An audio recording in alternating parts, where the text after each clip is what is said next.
오늘 하나님께서 우리에게 주시는 말씀은 고린도전서 13장 6절 말씀입니다. 고린도전서 13장 6절 말씀입니다. 한 절 말씀이니까 저희가 두 번 함께 합독하면 좋을 것 같습니다. 한번 읽어볼까요? 불의를 기뻐하지 않으며. 읽겠습니다. 시작. 불의를 기뻐하지 않으며 진리와 함께 기뻐하고. 한 번 더 읽겠습니다. 불의를 기뻐하지 않으며 진리와 함께 기뻐하고. 아멘. 우리 앞뒤에 좌우에 계신 분과 인사하겠습니다. 사랑합니다. 축복합니다. 사랑합니다. 축복합니다. 우리 한 번 더 얼굴을 보시면서 밝은 얼굴로 웃으시며 인사하겠습니다. 참 잘생기셨습니다. 아름다우십니다. 시작. 잘생기셨습니다. 네, 아름다우십니다. 네. 말씀드린 것처럼 담당 목사님께서 레바논 선교로 출타 중이셔서 여러분들과 함께 말씀을 나누게 됩니다. 저는 청년부와 또 행정을 담당하고 있는 이주윤 목사입니다. 사랑하는 여러분, 여러분은 그리스도인을 어떻게 정의하십니까? 그리스도인 하면 여러분에게는 어떠한 정의가 있으십니까? 저는 개인적으로 그리스도인을 이렇게 정의합니다. 그리스도인은 사랑을 알고 사랑을 흉내내는 사람들이다. 사랑을 알고 사랑을 흉내내는 자들, 그것이 제가 정의 내리는 그리스도인입니다. 하나님께서 우리에게 베풀어 주신 놀라운 사랑이 어떤 것인지를 아는 것이죠. 그리고 그 사랑을 깨닫고 그 사랑에 감격해서 무너집니다. 그리고 그 사랑 때문에 하나님과 내 주변에 하나님께서 맡겨주신 주변 이웃들에게 하나님의 사랑을 흉내내면서 살아가는 사람들, 그것이 그리스도인들이라는 것이죠. 이 관점에서 생각을 해보면 오늘 본문 말씀인 고린도전서 13장의 내용은 그리스도인들에게 있어서 가장 중요한 본문 중에 하나라고 할 수 있습니다. 왜냐하면 이곳에 등장하는 이 사랑의 다양한 속성들은 우리에게 하나님의 사랑이 어떤 것인지를 보다 구체적으로 알려준다라고 할 수 있고요. 더 나아가서 우리가 흉내내야 될 하나님의 사랑이 어떤 것인지를 디테일하게 알려주는 지침서라고 할 수 있기 때문이죠. 그래서 이 고린도전서 13장에 등장하는 사랑이라는 단어에 하나님이라고 하는 단어를 넣어도 무리 없이 이해가 되고요. 더 나아가서 그리스도인은이라고 하는 단어를 넣어도 무리 없이 이해가 된다라고 할 수 있습니다.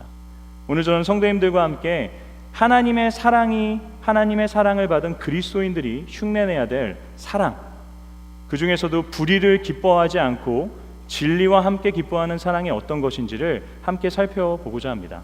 오늘 말씀을 통해서 하나님께서 우리에게 깨달음을 주시고 더 나아가서 우리의 마음에 감동을 주시고 무엇보다 깨닫고 느낀 것들을 한 주간의 삶에서 실천해낼 수 있는 결단과 의지를 주시기를 주님의 이름으로 축원합니다. 사랑은 불의를 기뻐하지 않는 것입니다. 제가 설교를 준비하기 위해서 본문 말씀을 읽어 내려가는데 제 마음속에 이런 질문이 생겼습니다. 사람은 언제 불의한 일로 기뻐할까? 여러분, 사람이 언제 불의한 일로 기뻐하나요? 제가 질문을 바꿔봤습니다. 나는 언제 불의한 일로 기뻐했는가? 제게 두 가지의 기억이 떠오르더라고요. 첫 번째는 제가 20대 초반에 있었던 일입니다. 친구와 약속이 있어가지고 급하게 지하철을 타고 내려가지고 플랫폼을 막 뛰어 올라가고 있는데 계단 한 구석에 지갑 하나가 눈에 띈 거예요. 그래서 이렇게 본능적으로 주변을 돌아봤죠. 그랬더니 저 멀리서 몇 명의 사람들만 있었고 제 주변에는 아무도 있지 않았습니다. 뭔가에 홀린 듯이 제가 그 지갑을 들고 계단 위로 올라갔습니다. 지갑을 이렇게 열어봤더니 그 속에 많은 돈이 들어있더라고요. 지갑도 꽤 좋은 것이었습니다. 제가 어떻게 했을 것 같습니까? 물론 이주윤 목사님이라면 그 지갑을 그대로 돌려줬을 거야 라고 생각하실 수도 있지만 실망시켜드려서 정말 죄송합니다. 제가 그때 돈이 상당히 궁한 상태였거든요. 그래서 심한 내적 갈등을 하긴 했습니다. 내적 갈등 후에 그 지갑에 있는 돈을 꺼내서 제 주머니에 넣고 지갑은 우체통 안에 넣어서 그분께 전달될 수 있게 했습니다. 그래서 이제 이 돈을 가지고 가면서도 이제 빨리 그 지역을 이탈해야죠. 그래서 막 이탈하고 있는데 제 마음속에 계속해서 이런 생각이 들었습니다. 이건 아닌데, 그래도 내가 목사 아들인데 누가 봤으면 어떻게 하지? 별의별 생각이 다 들더라고요. 그런데 그 생각이 언제 멈추게 됐냐면 제가 친구들과 만나서 짬뽕과 탕수육을 먹었을 때 그 생각이 멈춰지게 됐습니다. 제가 양심의 가책을 느꼈던 것 같아요. 그래서 내가 오늘 쏠게 하면서 그것을 이렇게 대접했거든요. 친구들이랑 막 맛있는 밥을 먹고 있는데 제 마음속의 생각이 이렇게 변화가 됐습니다. 야, 지갑을 떨어뜨린 건 그 사람 잘못인데 뭐. 지갑을 잃어버리면 원래 신분증 다치 맞추는 게 제일 귀찮은 일인데 그래도 신분증 돌려줬으니까 됐지. 막 이런 생각이 계속해서 들더라고요. 또 하나의 기억은 제가 중학교 때에 있었던 일입니다. 그 영어 듣기 평가를 학교에서 하는데 무슨 이유 때문이었는지는 잘 기억이 나지 않지만 저희 선생님이, 감독하던 선생님이 잠시 밖을 나가셨던 적이 있어요. 근데 저희 반에 미국에서 오래 살다 와서 영어를 상당히 잘하는 친구가 있었습니다. 근데 이제 옆에 있는 짝꿍이 그 친구를 이렇게 찔렀던 것 같아요. 그래서 문제가 나올 때마다 그 친구가 정답을 알려주기 시작했습니다. 되게 멋있게 한 문제가 끝나면 손을 이렇게 쫙 들고 사 이렇게 정답을 이렇게 말해줬습니다. 사 이렇게. 그러면 이제 반의 모든 아이들이 그 정답을 보고 이렇게 베꼈었어요. 물론 성적이 말도 안 되게 향상돼서 나오니까 저희가 재시험을 봐야만 했었습니다. 그런데 재밌었던 것은 무엇이냐면 그렇게 그 친구가 가르쳐 줬는데 시험이 끝나고 난 후에 그 친구는 오히려 반에서 일약 영웅이 되었다라는 거죠. 누구도 그 친구한테 야, 너 왜 이런 컨닝의 행동을 했어? 라고 하면서 비난하고 그 친구에게 그것이 잘못됐다라고 얘기하는 사람이 한 명도 없었다라는 것이죠. 사랑하는 여러분, 사람이 불의한 일로 인해 기뻐합니까? 기뻐하죠.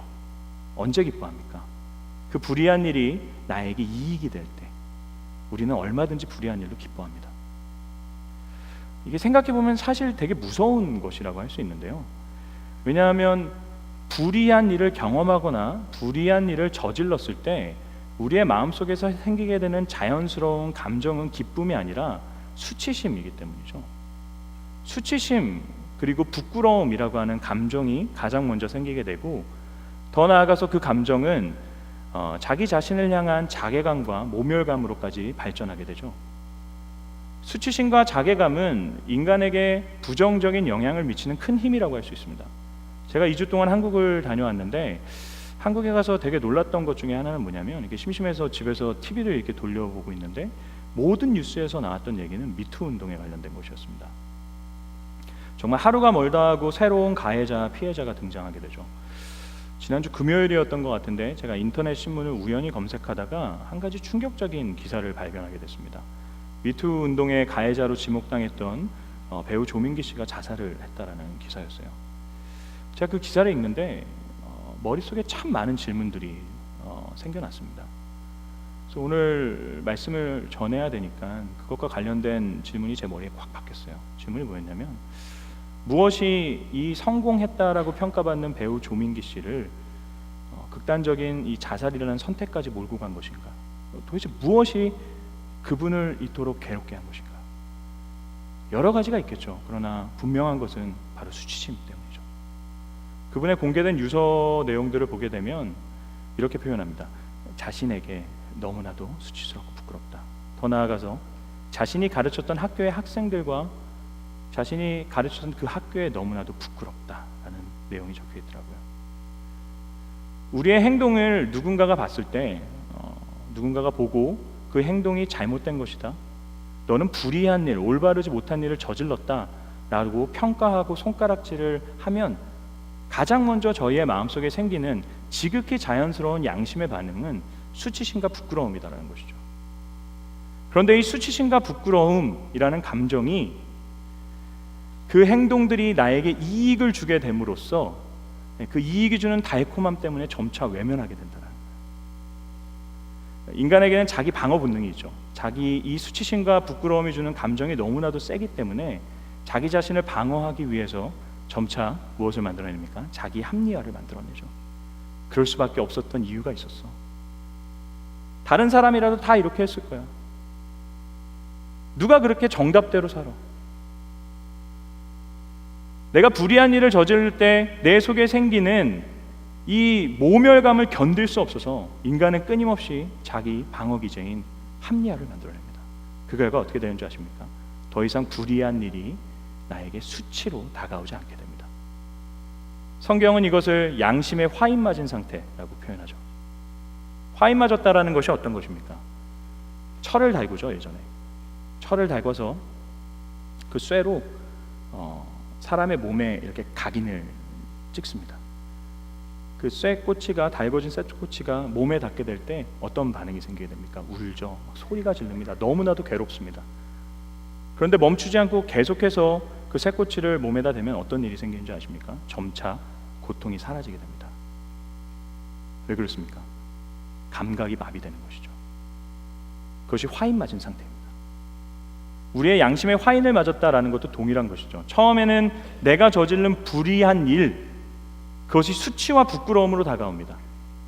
그런데 그 불의한 일이 계속해서 유익을 준다는 이유 때문에, 내게 기쁨이 된다는 이유 때문에 계속해서 그 일들을 진행하다 보면 그 불의한 일은 이제 더 이상 우리에게 부끄러움으로 다가오지 않는다는 것이죠. 그리고 더 나아가서 그 일로 인해 우리는 기뻐하게 됩니다. 사랑하는 여러분, 그리스도인인 우리가 추구해야 될 사랑의 모습은 이런 모습이 아니죠. 이렇게 이기적이고 이렇게 추악한 불의에 기뻐하는 일은 우리가 목표로 삼아야 될 모습은 아닙니다. 그렇다면 그리스도인인 저와 여러분이 목표로 삼아야 되는 삶의 모습은 어떤 것입니까? 오늘 본문 말씀에 또 하나가 등장하고 있죠. 그것이 무엇입니까? 진리와 함께 기뻐하는 것입니다. 우리가 추구해야 될 사랑의 모습은, 태도는 진리와 함께 기뻐하는 것이죠. 여기서 표현하는 진리는 어떤 것입니까? 어떤 것이 진리가 되기 위해서는 철학적으로는 크게 세 가지의 속성이 필요합니다. 그런데 그 중에 중요한 한 가지는 불변성입니다. 어떤 것이 진리라고 이야기하기 위해서는 변하지 않아야 된다는 것이죠. 시간이 흘러도 변하지 않아야 됩니다. 과거에도 동일해야 되고요, 현재에도 동일해야 되고, 다가올 미래에도 동일한 것, 그것이 진리입니다. 상황에 따라서도 변화하면 안 되죠. 이 상황에서도 동일한 것이고요, 저 상황에서도 동일한 것, 어떠한 상황과 어떠한 시간의 흐름에도 변하지 않고 동일한 것일 때 우리는 그것을 진리라고 부를 수 있는 것이죠. 진리는 가벼운 것이 아닙니다. 그렇다면 그리스도인인 저와 여러분이 진리라고 부를 수 있는 것은 어떤 것입니까? 그것은 바로 예수 그리스도 그분이시죠. 요한복음 14장 6절 말씀을 보게 되면 예수님께서 이렇게 말씀하십니다. 내가 곧 길이요 진리요 생명이니 나로 말미암지 않고는 누구도 아버지께로 올 자가 없느니라. 아멘. 예수님께서 본인을 진리라고 표현하신 것이 무엇입니까?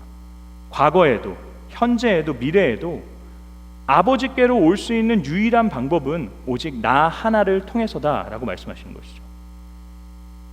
예수 그리스도 그리고 그분의 십자가의 복음은, 그 복음이 진리라고 하는 이 사실은 우리에게 안정감과 평안함과 확신을 주게 됩니다.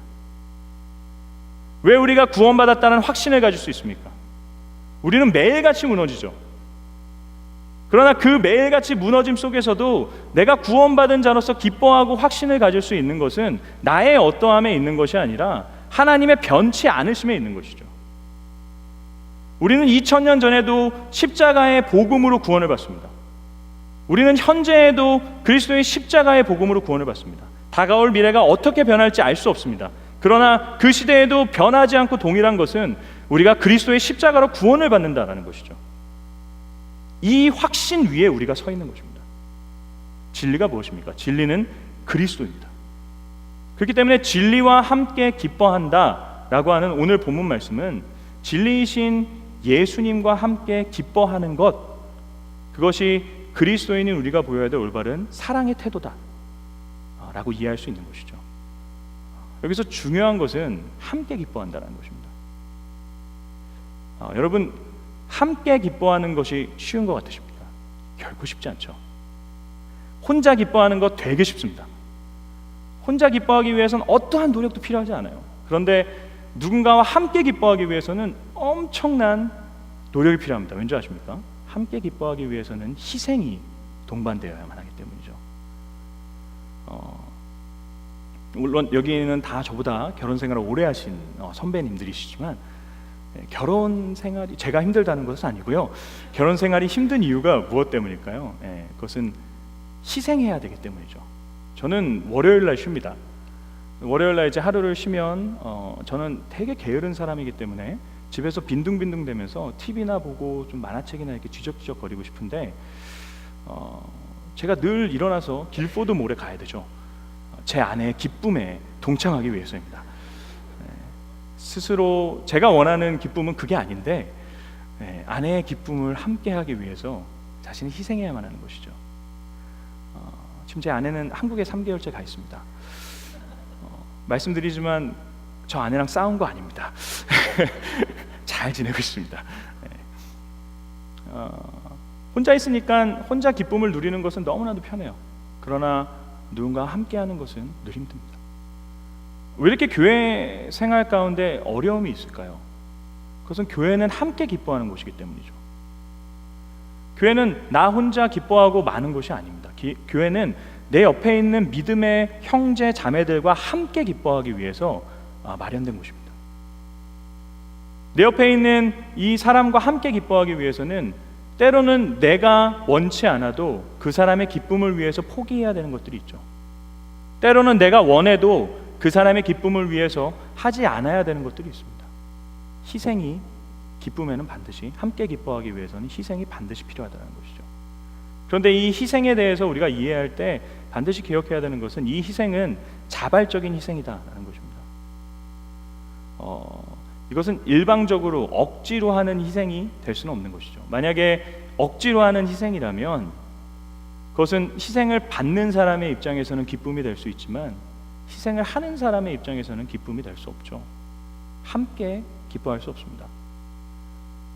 우리가 누군가와 함께 기뻐하기 위해서 해야 되는 희생은 반드시 자발적으로 하는 희생이어야만 합니다.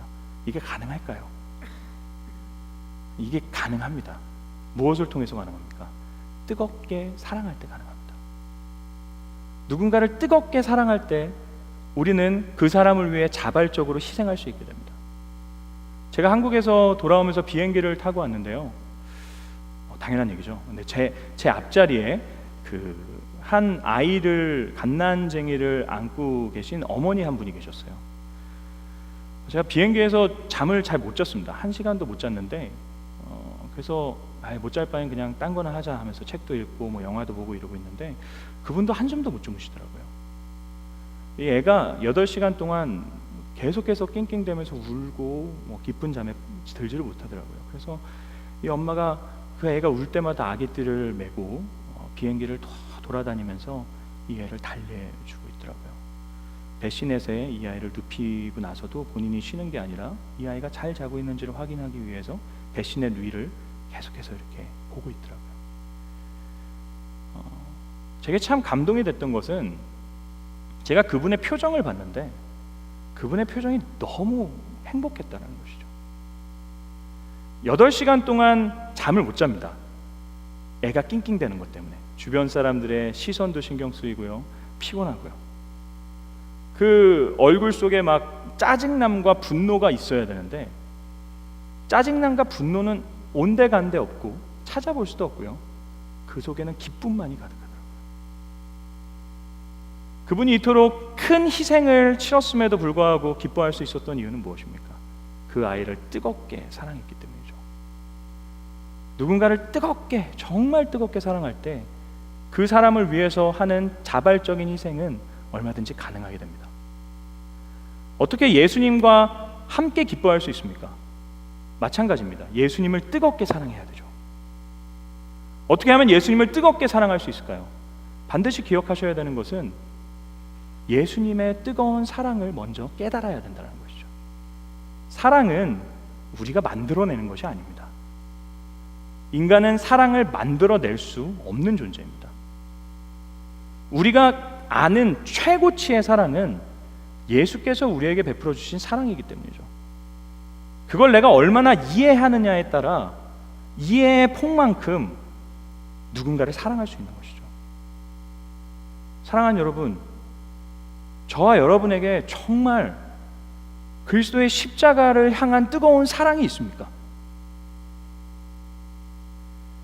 제 기억 속에 잊혀지지 않는 한 사건이 있어요. 제가 고등부 아이들을 담당할 때였는데 제가 수련회 때 한 전도사님을 초청했습니다. 그래서 그분께 설교를 부탁드렸어요. 그 전도사님은 탈북자 전도사님이셨습니다. 북한에서 목숨을 걸고 탈출하셔서 중국에 가셔서요. 그 중국에서 선교사님을 통해서 예수님을 영접하게 되십니다. 그리고 그 선교사님에 의해서 한국으로 돌아오시게 되고 신학교에 다니시면서 이제 전도사 사역을 시작하신 거예요. 근데 그분의 간증 가운데 제 마음을 참 뜨겁게 울려서 지금도 기억이 나는 것은 무엇이냐면, 그분이 한국에 도착하셔서 당시에 개봉했던 패션 오브 더 크라이스트라고 하는 영화를 보러 영화관에 가셨대요. 그런데 그 영화관에 가 계신 내내 가만히 자리에 앉아 있을 수가 없었다라고 합니다. 예수님이 채찍질을 당하시고 예수님이 십자가를 짊어지시고 피투성이가 된 몸으로 골고다 언덕을 향해 걸어가시는데, 이 전도사님이 당장이라도 뛰쳐나가서 스크린 속으로 들어가고 싶었다고요. 저거는 저분이 아니라 내가 당해야 되는 고통인데, 영화를 보는 내내 펑펑 울고 그 자리에 가만히 계시지 못했다고요. 그 사랑을 이분이 더 알고 싶어서 그때부터 집에서 성경을 읽기 시작하셨다고 합니다. 얼마 지나지 않아 백독을 하셨다고요. 일어나는 잠에서 깨어나서 일상활동이 끝나는 순간 잠들기 전까지 한 거는 기도밖에 없다고 합니다. 하나님의 사랑을 더 깊이 있게 느끼고 싶은데 그것이 더 깊이 있게 느껴지지 않아서 자기 자신이 너무 싫더래요. 그래서 막 벽에 머리를 막 박으면서 너무나도 괴로워했다고 합니다. 사랑하는 여러분, 누군가에게 십자가는 이토록 뜨거움입니다. 저와 여러분에게 진짜 십자가는 뜨거움입니까? 처음 예수를 믿었을 때 그 감격, 나 같은 죄인을 살려주셨다라고 하는 그 하나님의 놀라운 사랑, 그 사랑에 대한 감격이 우리의 마음속에 정말 있습니까? 제가 좋아하는 한 형이 있는데, 이분이 하나님의 은혜를 경험하고 난 후에 그게 너무 감사한 거예요. 그래서 자신이 하던 모든 일을 내려놓고 목회자의 길을 걸어갔습니다. 신학교에 가서 처음 사역지로 전도사로 이제 사역지의 교회에 가게 됐는데, 열심히 사역했다라고요. 뜨거움이 있으니까 목숨을 걸고 사랑했다고 합니다. 찬양을 부를 때마다 눈에서 눈물이 흘렀고요. 기도할 때마다 도저히 마음의 감격 때문에 멈춰 있을 수가 없었다라고요. 근데 그렇게 뜨거워서 열심히 사역하고 있는 그 전도사님을 향해서 한 부목사님이 이렇게 얘기했다고 합니다. 아, 전도사님, 처음이라서 그래. 시간 조금만 지나면 그런 거 없어질 거야. 그분이 마음속으로 이런 생각을 했다고요. 내가 너냐? 예수의 십자가를 우리가 정말로 이해하고 있다면, 그 사랑이 정말 내 마음속에 있다면 우리가 어찌 그렇게 냉랭할 수 있겠느냐는 것이죠. 사랑하는 여러분, 여러분에게 그리고 저에게 다시 한번 질문하고 싶습니다. 우리에게는 정말 십자가에 대한 뜨거움이 있습니까? 어거스틴이 이런 얘기를 했습니다. 하나님을 사랑하라, 그리고 모든 것을 하라. 하나님을 사랑하라, 그리고 모든 것을 하라. 하나님을 뜨겁게 사랑하는 것만이 하나님과 함께 기뻐할 수 있는 유일한 방법이다라는 것이죠. 여러분에게 도전합니다. 여러분, 한 주간의 삶 가운데서 하나님의 사랑을 더 깊이 있게 발견하기 위한 노력들이 저와 여러분의 삶에 있기를 주님의 이름으로 축원합니다. 어떻게 해야 될까요? 기도해야 됩니다. 사랑은 성령 하나님이 우리에게 주시는 것이죠. 사랑을 우리가 만들어내는 것이 아닙니다. 그렇게 우리는 끊임없이 그분께 사랑을 위한 기도를 드려야 됩니다. 사랑하는 여러분, 하나님을 더 깊이 있게 사랑하길 원합니다라는 기도를 드려보십시오.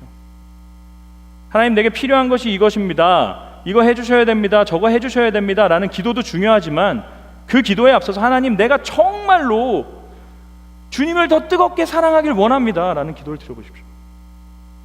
하나님, 정말로 내가 내 주변에 있는 누군가를 뜨겁게 사랑하길 원합니다. 라는 기도를 드려보십시오. 제가 장담하는데 하나님께서는 그 기도에 응답해 주실 것입니다.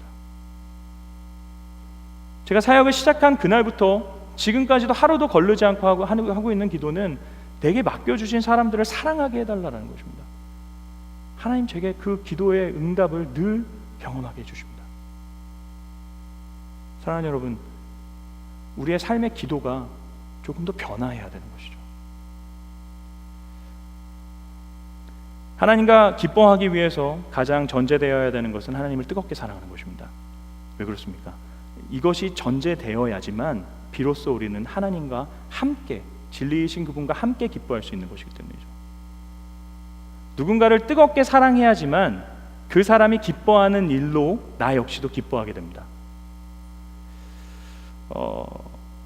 저는 클래식을 하나도 모르던 사람이에요. 정말 좋아하지 않았습니다. 지겨웠고 이걸 왜 듣지? 라는 생각이 늘 있었습니다. 그런데 참 안타깝게도 제 아내가 합창단을 했던 사람이에요. 성악을 한 소프라노입니다. 그러니까 이 아내랑 데이트를 하기 위해서는 아내가 공연하는 곳을 꼭 끌려가 다녀야만 했어요. 그래서 예술의 전당에 앉아 있으면 전 정말 지겨웠습니다. 저게 뭐지? 뭐가 잘하는 거고 뭐가 못하는지를 모르겠어요. 그래서 감동이 오지 않았습니다. 근데 이제 베토벤 9 심포니를 이렇게 아내가 티켓을 줬어요. 그런데 그 티켓을 좋아하는 분들은 한 3개월 전부터 예약하셔가지고 겨우 얻는 티켓이라고 하더라고요. 정명훈 씨가 제의를 하고 한국에 유명하다는 사람들이 다 모여서 하는 공연이었습니다. 저는 그냥 아내가 줘가지고 갔어요. 솔직히 말하면 3막까지 정말 지겨웠습니다. 이게 뭐지? 근데 이제 4막이 되니까 제 아내가 위에서 등장하더라고요. 그러면서 제가 아는 노래가 나왔습니다. 빰빰빰빰빰빰빰빰 막 이게 나오니까 그때서야 이거 좋다 막 이런 생각이 들더라고요. 저는 사실 그저 그랬어요. 근데 이제 공연을 끝나고 나서 아내랑 대화를 하는데 아내가 저한테 그러더라고요. 너무 좋다라는 거예요. 자기 이게 너무 행복하고 너무 기쁘다는 것이었어요. 참 신기했던 것은 무엇이냐면 전 요즘 클래식을 되게 좋아합니다. 비행기 타고 오는 내내 제가 들었던 곡들은 다 클래식이었어요. 누군가를 진짜 사랑하면 그 사람의 기뻐하는 일로 인해서 나 역시도 기뻐하게 되는 것이죠. 정말 진리이신 예수님을 뜨겁게 사랑하면 그분이 기뻐하시는 일로 인해 우리 역시도 기뻐할 수 있게 됩니다. 그 다음 예수님께서 기뻐하시는 일은 어떤 것일까요? 짧게 한 2가지만 살펴보고자 합니다. 첫 번째, 예수님께서 기뻐하시는 것은 우리가 그분의 계명을 지킬 때이죠. 요한복음 14장 15절 말씀을 보게 되면 예수님께서 이렇게 말씀하십니다. 너희가 나를 사랑하면 나의 계명을 지키리라. 저는 이 말씀을 참 좋아합니다. 너희가 나를 사랑하면 나의 계명을 지키리라. 나를 사랑하기 위해 너희가 열심히 계명을 지켜 라고 말씀하시지 않죠.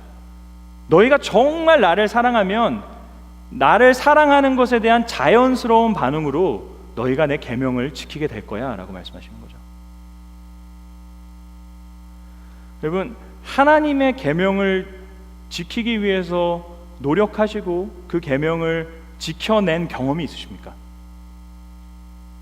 주일날 예배 끝나고 나가시는 순간부터 다음날 주일 예배 오시기 전까지 그래 내가 그렇게 살아야지 라고 하는 그냥 감정적인 확신과 결단 말고 진짜 내 삶에서 하나님의 뜻대로 내가 살아야지 라고 목표하시고 한 걸음 나아가셔서 아주 작은 성취라도 이뤄낸 본 적이 있으십니까?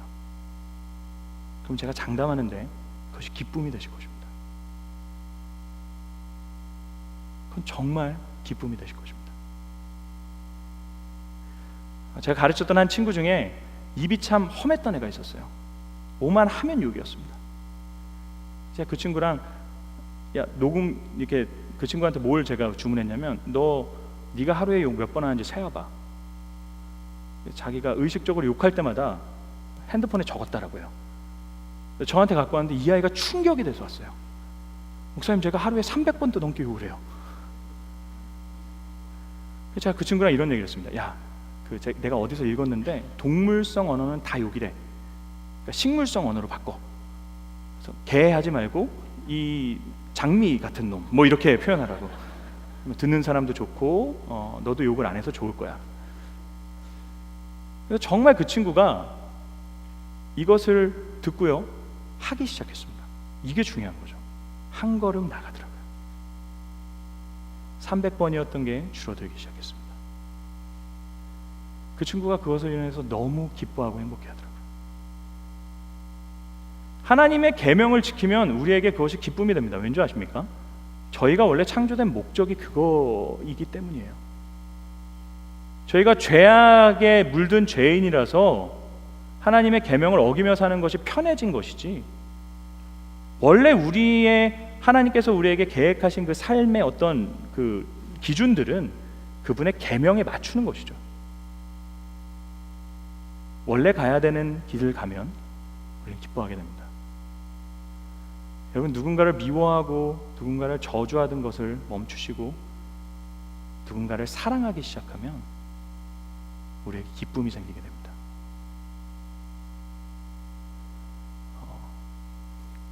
그의 계명을 지키는 것, 어려운 일이죠.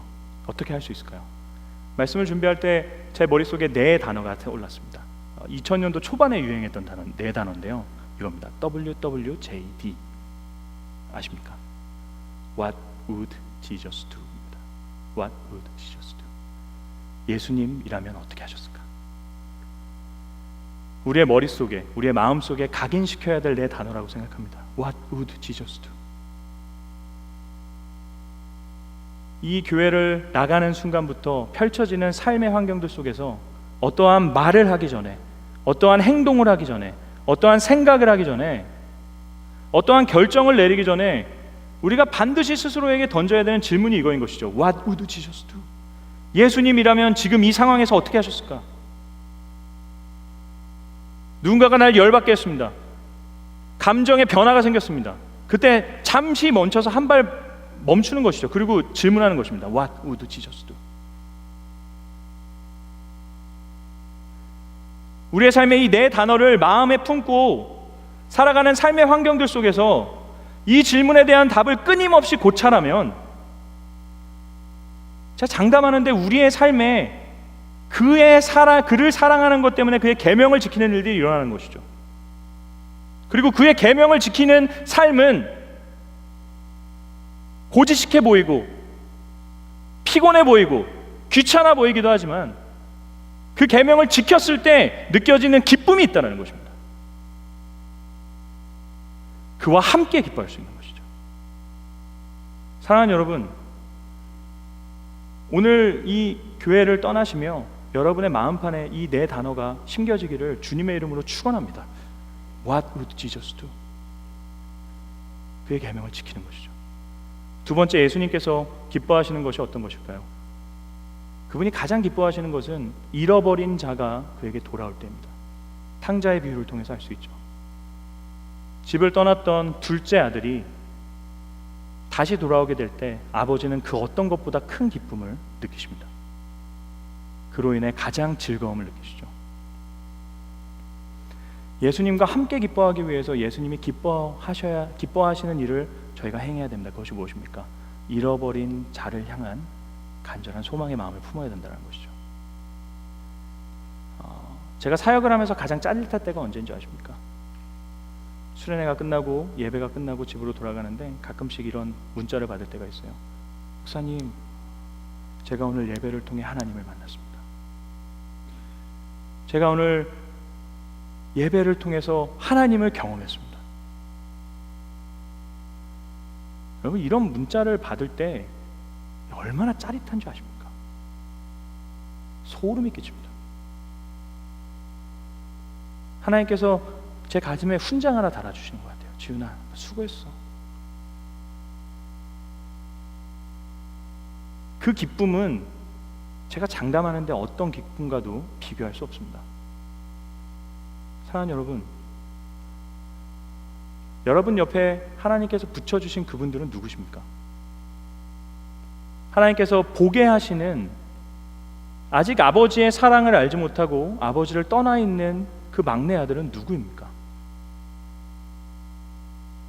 탕자의 비유에서 예수님께서 질책하시는 분이 누군지 아십니까? 첫째 아들입니다. 첫째 아들은 자기는 아버지의 옆에서 내가 잘 있었습니다, 내가 아버지를 공경했습니다 라고 이야기하는데, 하나님은 너 역시도 잃어버린 탕자였어 라고 말씀하시는 것이죠. 왜 그렇습니까? 그가 아버지의 마음을 이해하지 못했기 때문이죠.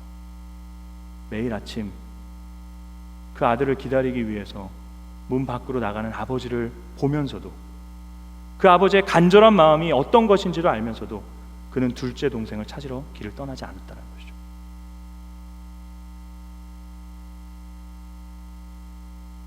우리 옆에 하나님께서 붙여주신 둘째 아들은 누구입니까? 그 사람을 마음에 품고 그 사람을 사랑으로 대하고 그 사람을 위해 희생과 헌신하고, 그래서 궁극적으로 그 사람이 교회로 나와서 복음을 듣고 회심하게 되었을 때 우리가 경험하게 될 기쁨은 그 어떤 기쁨과도 비교할 수 없을 것입니다. 그리고 그 일은 하나님과 함께 기뻐할 수 있는 일입니다. 사랑하는 여러분, 이런 기쁨을 누리는 저와 여러분이 될 수 있기를 주님의 이름으로 축원합니다. 말씀을